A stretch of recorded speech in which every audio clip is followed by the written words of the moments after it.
인사 나누십시다. 부활을 축하합니다. 부활을 축하합니다.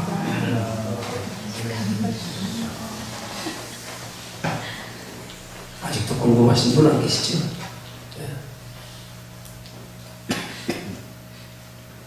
예수님의 부활의 날에 우리가 축하를 받아야 하는 이유는 바로 예수님의 부활이 저와 여러분들의 부활이기 때문입니다.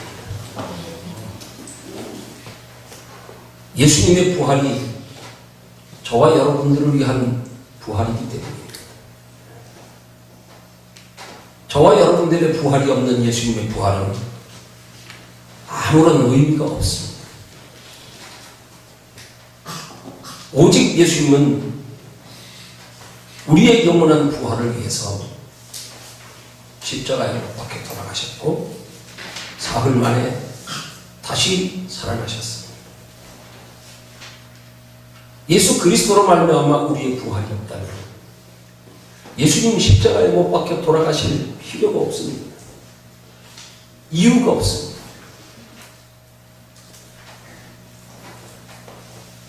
예수님이 십자가에 못 박혀 돌아가시고 부활하심으로 우리에게 다시 살아나는 영원한 부활이 없다면 예수님 부활하실 필요가 없습니다.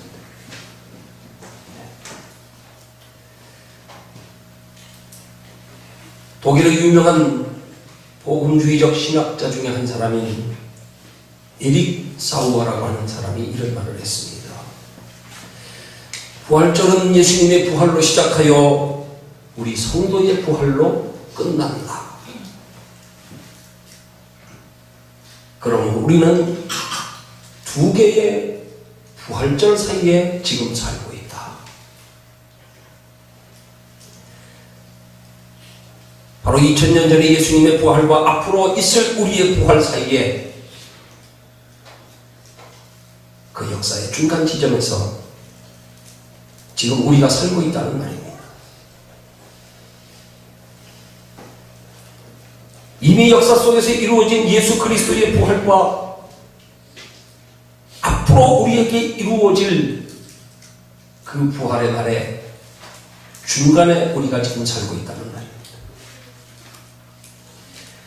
그러므로 우리는 예수님의 부활이 우리에게 주는 기쁨과 감사와 믿음의 능력과 소망을 가지고 우리의 부활을 향하여 달려가고 있는 사람들.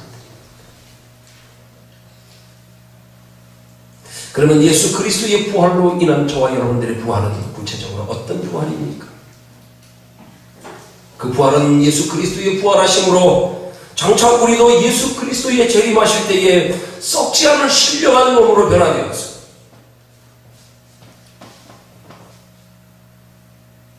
그렇게 부활할 것이고 예수 그리스도와 함께 영원한 하나님의 나라에서 영원히 살게 되는 영원히 살게 될 것이 약속된 부활입니다.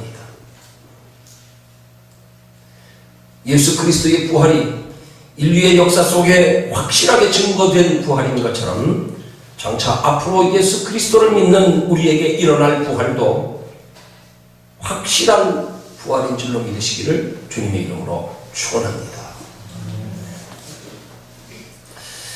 프랑스에서 2000년 묵은 꽃씨를 무덤에서 발견했습니다.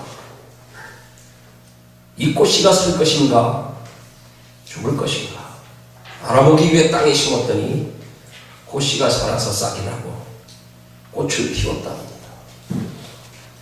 또 1884년에 애굽에서 3000년 묵은 완두콩을 발견했답니다.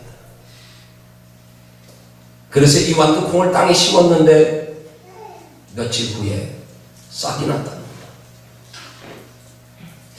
윌리엄 제닝스 브라이언이라고 하는 사람이 이집트를 여행하다가 3000년 된 미이라 속에서 말라빠진 밀을 발견하고 한 움큼 집어다가 자기 밭에 심었답니다.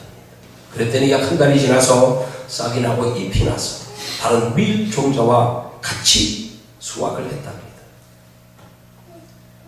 그 후부터 그는 방방곡곡을 다니면서 3000년 묵은 마른 밀 알갱이에서도 생명을 솟아오르게 하시는 하나님이 하나님의 형상으로 창조된 만물의 영장인 인간을 죽음에서 부활시킬 수 없겠느냐 외치면서 전도하였다.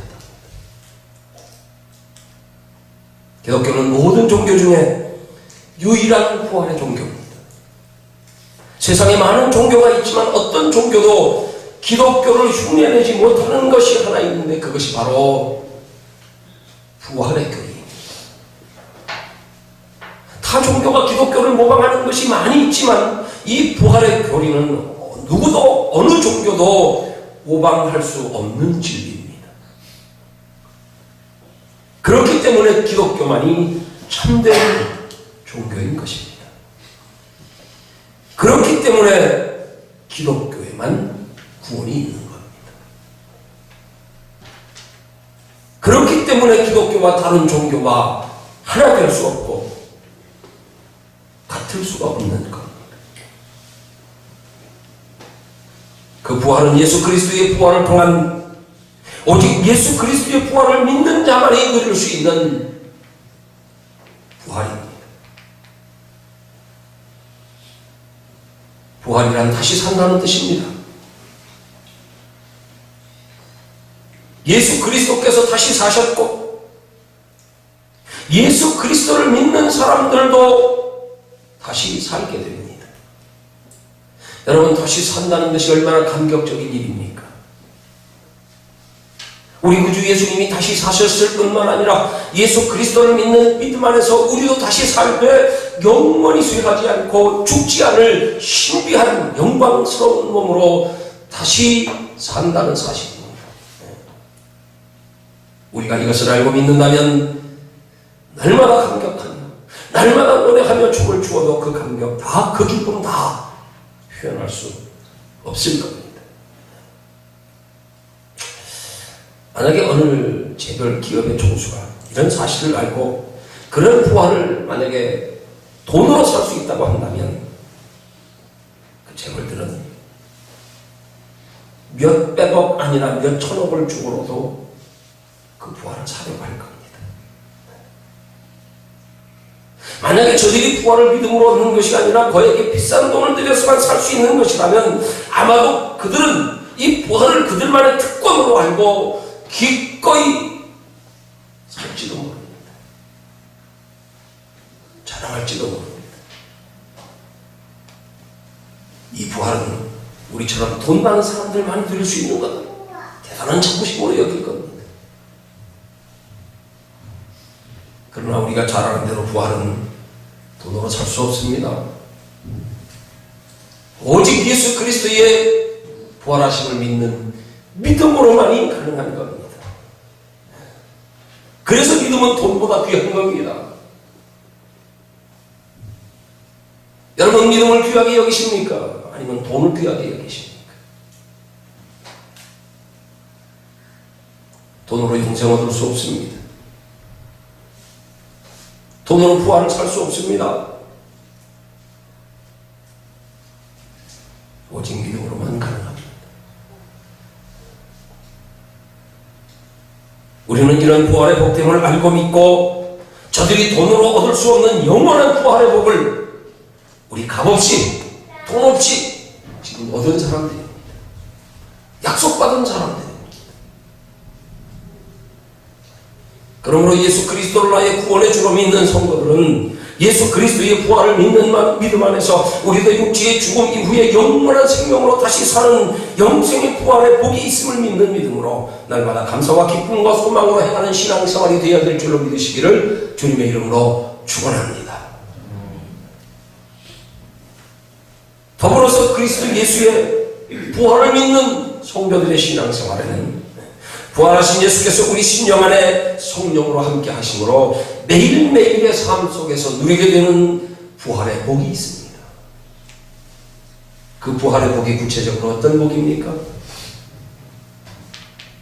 먼저는 악하고 험난한 세상 가운데서 주께서 베풀어 주시는 은혜로 세상 것으로 인하여 낙심하고 상처받은 상한 심령에 위로와 평안을 주시는 바로 평안의 부활의 복입니다. 그 다음은 육신의 연약함과 물질의 가난 중에서 주께서 우리에게 베풀어 주시는 은혜와 복으로 누리게 되는 건강과 물질의 부활의 복입니다. 그 다음으로는 이 땅에 소망 두고 살던 우리의 삶이 변해서 영원한 하나님의 나라에 대한 소망으로 살게 되는 소망의 부활의 복입니다.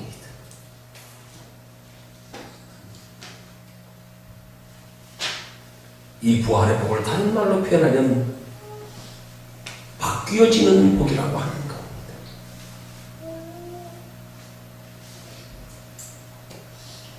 주님이 이 땅에 육체로 오셨을 때의 십자가에 못 박혀 돌아가시기 전까지의 예수님의 모습은 우리와 똑같은 사람의, 똑같은 성정에 죄 있는 육신의 모습이었습니다. 그러나 예수님은 부활하신 후에 신령한 몸으로 바뀌셨습니다.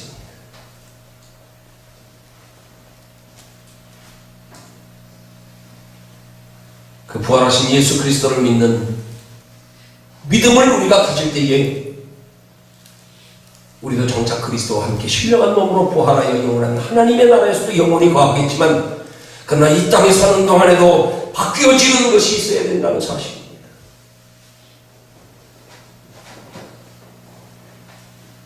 세상 것으로 누리는 평안을, 세상 것을 초월하여 주께서 우리에게 주시는 그 평안의 복으로 바뀌어지는 것이요. 연약하며 가난하게 살았지만, 그러나 때를 따라서 하나님께서 우리에게 믿음을 주시려고 하나님이 우리를 축복하시는 그런 그 축복으로 통하여 우리의 믿음까지 새로워지는, 견고하게 되는 하나님의 살아가심을 확실히 믿게 하는 그런 육신의 복으로, 믿음이 더하여지는 육신의 복으로 바뀌어져야 합니다. 이 땅의 것만의 소망을 두고 살던 우리의 삶이 이제는 영원한 하나님의 나라를 바라보고 사는, 영원한 하나님 나라의 소망을 두고 사는 것으로 바뀌어지는 역사가 있을 때에 비로소 주님의 부활이 이 땅에서부터 나의 부활이 되는 줄로 믿으시기를 주님의 이름으로 축원합니다.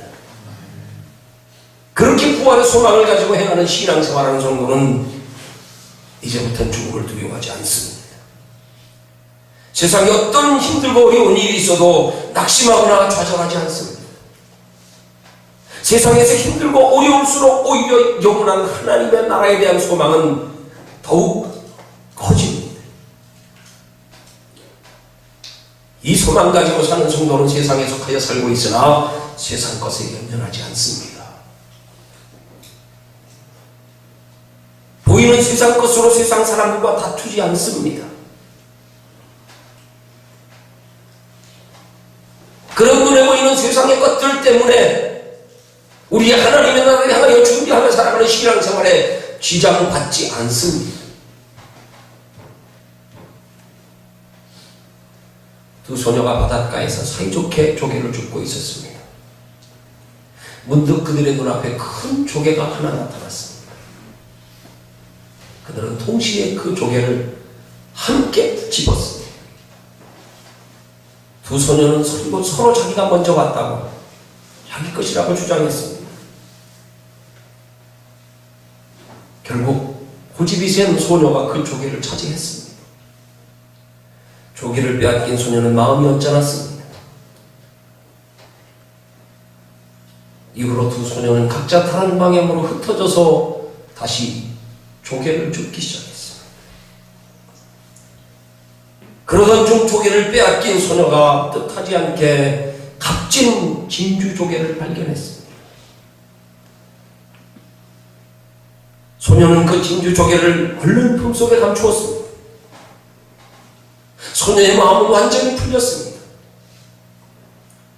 소녀는 다시금 자기 친구 곁으로 다가가서 다정스럽게 이야기를 나누며 함께 조개를 줍기 시작했습니다.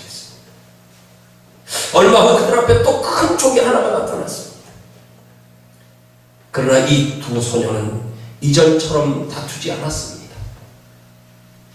왜냐하면 진주를 발견하여 품에 넣은 소녀가 기꺼이 양보했기 때문입니다.